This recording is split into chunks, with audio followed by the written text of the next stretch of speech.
Hi friends, welcome to Bhaskar cookings. మనం మీరు చేసేది పన్నీర్ కర్రీ. మనం ఇంట్లో ఎలా చేసుకోవాలో పన్నీర్ కర్రీ చెప్తాను. Simple recipe. ముందుగా మనము టమాటాలు 3 ఆనియన్స్ కట్ చేసి పెట్టుకోవాలి.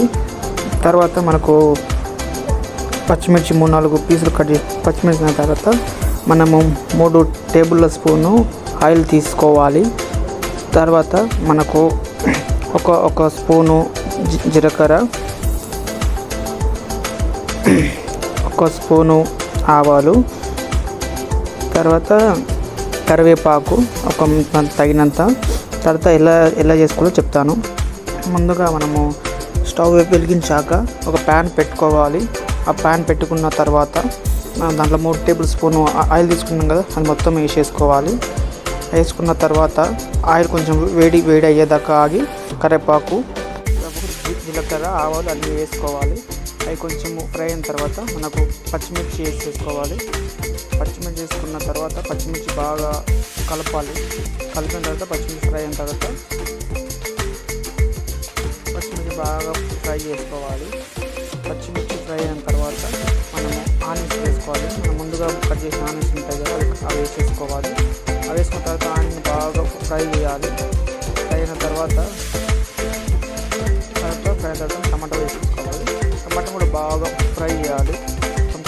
టమాటా బాగా ఫ్రై అయిన వరకు ఫ్రై చేసి కలుపుతూ ఉండాలి. కలిపిన తర్వాత టమాటా మొత్తం కలిపిన తర్వాత బాగా కుకింగ్ చేసుకోవాలి. టమాటా మంచిగా అయిన తర్వాత మనకు చిటికెడు పసుపు వేసుకోవాలి. పసుపు వేసుకున్న తర్వాత మనకు ఉప్పు వేసుకోవాలి. ఉప్పు వేసుకుంటే కొంచెం టమాటా అది తొందరగా ఫ్రై అవుతుంది. తర్వాత మనకు ధనియాల పొడి తగినంత తీసుకోవాలి. తర్వాత టమాటా పొడి వేసుకుంటే ఫ్రై బాగా వేసాక 2 టేబుల్ స్పూన్ కారం పొడి వేసుకోవాలి. 2 టేబుల్ కారం పొడి తర్వాత మంచిగా ఫ్రై చేయాలి. ఫ్రై అయిన తర్వాత కారం పొడిన తర్వాత మంచిగా టమాటా ఆనియన్ మంచిగా ఫ్రై చేసుకోవాలి.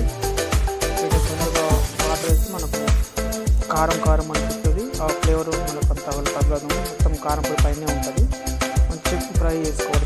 ఫ్రై చేసిన తర్వాత మనకు తగినన్ని లైట్గా వాటర్ వేసేసుకొని మళ్ళీ ఫ్రై చేసేసుకోవాలి. మంచిగా వాటర్ వేసుకున్న తర్వాత మంచిగా వాటిలో కొంచెంసేపు ఉడకనివ్వాలి. ఉడికిన తర్వాత మనం ఇంకా తగినన్ని వాటర్ వేసేసుకొని కలుపుతూ ఉండాలి. 3-4 నిమిషాలు మంచిగా కలుపుతూ టమాటా ఆనియన్స్ ఉడికేదాకా మంచిగా కలపాలి.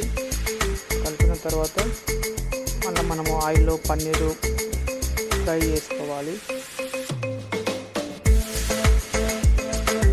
పన్నీర్ మంచిగా ఫ్రై చేసుకోవాలి. మనకు గోల్డ్ కలర్ వచ్చేదాకా ఆయిల్లో పన్నీరు ఫ్రై చేసుకోవాలి. పన్నీర్ ఫ్రై చేసిన తర్వాత ఒక బౌల్లో తీసుకోవాలి. కలర్ రావాలి. గోల్డ్ కలర్ వచ్చేదాకా ఫ్రై చేసుకోవాలి.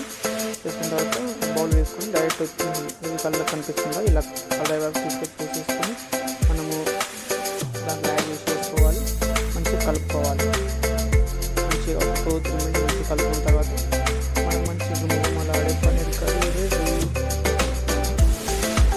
మంచిగా ఫ్రై అయిన తర్వాత మంచిగా కలుపుకోవాలి. పన్నీర్ మనకు ఉడకకుండా పర్లేదు, ఎందుకంటే పన్నీర్ మనకు ఆల్రెడీ ఆయిల్లో ఫ్రై అయిన తర్వాత మనకు అంత ఉడకాల్సిన అవసరం లేదు. తర్వాత మనకు లైట్గా కొత్తిమీర చేసుకోవాలి. వేసిన తర్వాత బౌల్లో తీసేసుకోవాలి. టేస్ట్ చేసేసుకోండి. బౌల్లో తీసుకున్న తర్వాత మీకు గార్నిష్ కావాలంటే పైన లైట్గా కొత్తిమీర వేసేసుకోండి. లేదు మేము అలాగే తింటామంటే మీ ఇష్టం అది. తర్వాత బౌల్లో తీసిన తర్వాత నేను చేసేసాను.